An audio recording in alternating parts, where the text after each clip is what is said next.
പ്രിയ സഹോദരങ്ങളെ, നമ്മൾ ഇന്ന് ജീവിക്കുന്നത് ചരിത്രത്തിലെ ഏറ്റവും നിർണായകമായ ഒരു കാലഘട്ടത്തിലാണ്. ഒരു നിമിഷം ചുറ്റുമൊന്ന് കണ്ണോടിച്ചു നോക്കൂ. പ്രകൃതിക്ഷോഭങ്ങൾ, യുദ്ധങ്ങൾ, മനുഷ്യർക്കിടയിലെ സ്നേഹശൂന്യത, രോഗങ്ങൾ, അശാന്തി, നാളെ എന്ത് സംഭവിക്കും എന്നറിയാതെ ലോകം ഭയത്തോടെ നിൽക്കുന്നൊരു കാലം. പലരും ചോദിക്കാറുണ്ട്, എന്താണ് ഈ ലോകത്തിന് സംഭവിക്കുന്നത് എന്ന്. എന്നാൽ 2000 വർഷങ്ങൾക്ക് മുൻപ് വിശുദ്ധ ബൈബിളിലൂടെ ദൈവം ഇതിനെല്ലാം വ്യക്തമായ മറുപടി നൽകിയിട്ടുണ്ട്. വിശുദ്ധ മത്തായിയുടെ സുവിശേഷം 24-ാം അധ്യായം 6-ാം വാക്യത്തിൽ യേശുക്രിസ്തു തന്റെ ശിഷ്യന്മാരോട് ഇപ്രകാരം അരുളി ചെയ്തു: നിങ്ങൾ യുദ്ധങ്ങളെപ്പറ്റി കേൾക്കും, അവയെപ്പറ്റിയുള്ള കിംവദന്തികളും. എന്നാൽ നിങ്ങൾ അസ്വസ്ഥരാകരുത്, കാരണം ഇതെല്ലാം സംഭവിക്കേണ്ടതാണ്, എന്നാൽ ഇനിയും അവസാനമായിട്ടില്ല.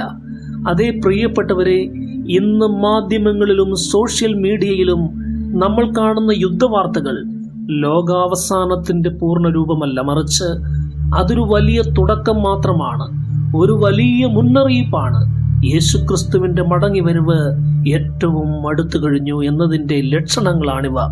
ചുറ്റുമുള്ള ലോകം മാറുന്നത് മാത്രമല്ല അന്ത്യകാലത്തിന്റെ ലക്ഷണം. മനുഷ്യന്റെ മനസ്സ് മാറുന്നതും അന്ത്യകാലത്തിന്റെ ലക്ഷണമാണ് എന്ന് അപ്പോസ്തലനായ പൗലോസ് തിമോഥെയോസിന് എഴുതിയ 2-ാം ലേഖനം 3-ാം അധ്യായം 1 മുതൽ 5 വരെയുള്ള വാക്യങ്ങളിൽ ഈ കാലഘട്ടത്തിലെ മനുഷ്യന്റെ സ്വഭാവത്തെക്കുറിച്ച് കൃത്യമായി പ്രവചിക്കുന്നുണ്ട്. അന്ത്യകാലത്ത് ദുർഘടമായ സമയങ്ങൾ വരുമെന്നറിയുക. മനുഷ്യർ സ്വാർത്ഥരും ധനമോഹികളും വമ്പ് പറയുന്നവരും അഹങ്കാരികളും ദുഷിക്കുന്നവരും മാതാപിതാക്കളെ അനുസരിക്കാത്തവരും നന്ദി കെട്ടവരും അശുദ്ധരുമായിരിക്കും. ദൈവപ്രിയമില്ലാതെ ഭോഗപ്രിയരായി ഭക്തിയുടെ വേഷം ധരിച്ച് അതിന്റെ ശക്തിയെ ത്യാഗം ചെയ്യുന്നവരുമായിരിക്കും. ഈ വരികളൊന്ന് ചിന്തിച്ചു നോക്കൂ. ഇന്നത്തെ സമൂഹത്തിന്റെ കൃത്യമായൊരു ചിത്രമല്ലേ ഇത്? സ്വാർത്ഥതയും പണത്തോടുള്ള ആർത്തിയും കൊണ്ട് മനുഷ്യൻ അന്ധനായിരിക്കുന്നു. ബന്ധങ്ങൾക്ക് വിലയില്ലാത്ത, മാതാപിതാക്കളെ ബഹുമാനിക്കാത്ത, ലൗകിക സുഖങ്ങൾക്ക് പുറമെ പായുന്ന ഒരു തലമുറ. ഭക്തി എന്നത് വെറുമൊരു വേഷമായി മാറുകയും ഹൃദയത്തിൽ നിന്ന് ദൈവഭയം ഇല്ലാതാവുകയും ചെയ്തിരിക്കുന്നു. മാത്രമല്ല, തിമോഥെയോസിന് എഴുതിയ 1-ാം ലേഖനം 4-1 പറയുന്നു: പിന്മാറ്റകാലത്ത് ചിലർ വിശ്വാസം ത്യജിച്ച് വഞ്ചിക്കുന്ന ആത്മാക്കളെയും ഭൂതങ്ങളുടെ ഉപദേശങ്ങളെയും അനുസരിക്കുമെന്ന് ആത്മാവ് വ്യക്തമായി പറയുന്നു.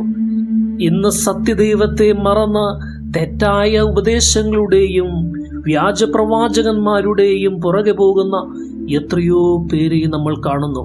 ഇത് നമ്മെ ഓർമ്മിപ്പിക്കുന്നത് ഒന്നു മാത്രം: ദൈവവചനത്തിൽ ഉറച്ചു നിൽക്കുക. കാരണം വഞ്ചനയുടെ ആത്മാക്കൾ ലോകത്തിൽ സജീവമാണ്. യേശുക്രിസ്തുവിന്റെ പുനരാഗമനം എപ്പോഴായിരിക്കും?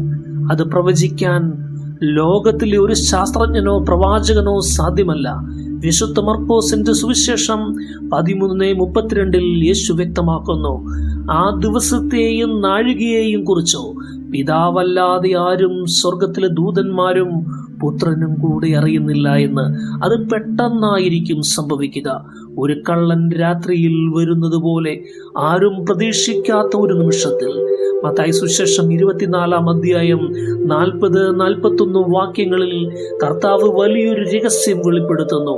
അപ്പോൾ 2 പേർ വയലിലായിരിക്കും, ഒരാൾ എടുക്കപ്പെടും, മറ്റേയാൾ അവശേഷിക്കും. 2 സ്ത്രീകൾ തിരികല്ലിൽ പൊടിച്ചുകൊണ്ടിരിക്കും, ഒരുവൾ എടുക്കപ്പെടും, മറ്റവൾ അവശേഷിക്കും. പ്രിയ സഹോദരങ്ങളെ, ഈ വചനം കേൾക്കുമ്പോൾ നിങ്ങളുടെ ഉള്ളിലൊരു നടുക്കം ഉണ്ടാകുന്നില്ലേ? ഒരേ ജോലി ചെയ്യുന്നവർ, ഒരുമിച്ച് ജീവിക്കുന്നവർ, ഒരേ കുടുംബത്തിലുള്ളവർ, അതിൽ ഒരാൾ ദൈവത്തോടൊപ്പം ചേർക്കപ്പെടും, മറ്റേയാൾ കൈവിടപ്പെടും.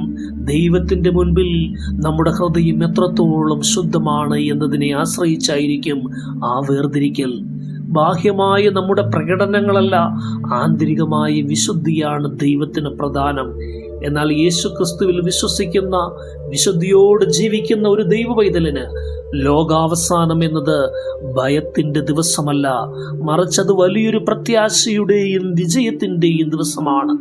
അപ്പോസ്തലനായ പൗലോസ് കൊരിന്ത്യർക്ക് എഴുതിയ ലേഖനം 1-ാം ലേഖനം 15-ാം അധ്യായം 52 മുതൽ 54 വരെയുള്ള വാക്യങ്ങളിൽ ആ മഹത്തായ നിമിഷങ്ങളെ കുറിച്ച് വിവരിക്കുന്നുണ്ട്. അവസാന കാഹളം മുഴങ്ങുമ്പോൾ കണ്ണുമിക്കുന്നത്ര വേഗത്തിൽ നാം എല്ലാവരും രൂപാന്തരപ്പെടും. എന്തെന്നാൽ കാഹളം മുഴങ്ങുകയും മരിച്ചവർ അക്ഷയരായി ഉയർക്കുകയും നാം എല്ലാവരും രൂപാന്തരപ്പെടുകയും ചെയ്യും. നശ്വരമായത് അനശ്വരവും മർത്യമായത് അമർത്യവും ആകേണ്ടിയിരിക്കുന്നു. അങ്ങനെ നശ്വരമായത് അനശ്വരതയും മർത്യമായത് അമർത്യതയും പ്രാപിച്ചു കഴിയുമ്പോൾ മരണത്തെ വിജയം ഗ്രസിച്ചു എന്നെഴുതപ്പെട്ടിരിക്കുന്നത് യാഥാർത്ഥ്യമാകും. എന്തൊരു മനോഹരമായ പ്രത്യാശ! ഈ ഭൂമിയിലെ കഷ്ടപ്പാടുകളും രോഗങ്ങളും മരണവും എല്ലാം അവസാനിക്കുന്ന ഒരു ദിവസം വരുന്നു.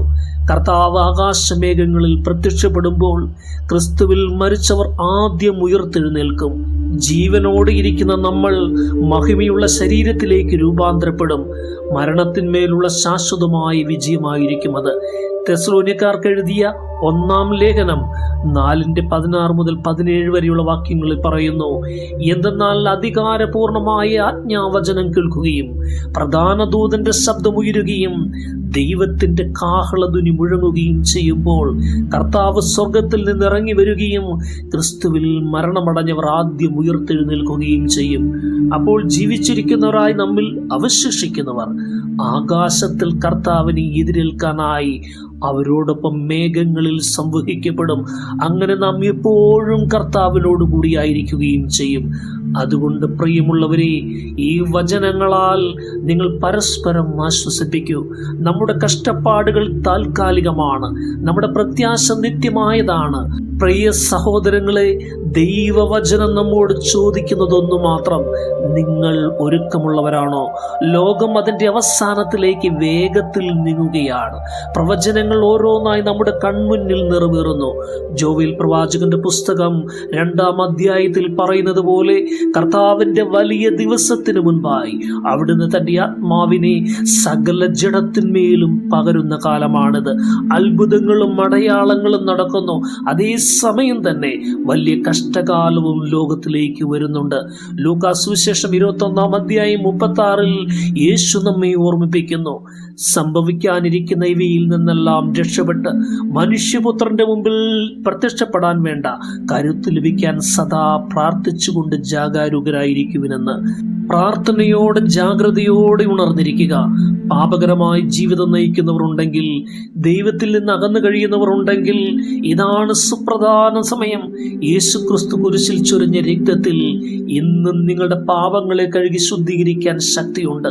അവിടുത്തെ മുൻപിൽ മുട്ടുകുത്തുക, ഹൃദയം തുറന്ന് പശ്ചാത്തപിക്കുക. അവിടുന്ന് നിങ്ങളെ ചേർത്ത് പിടിക്കും.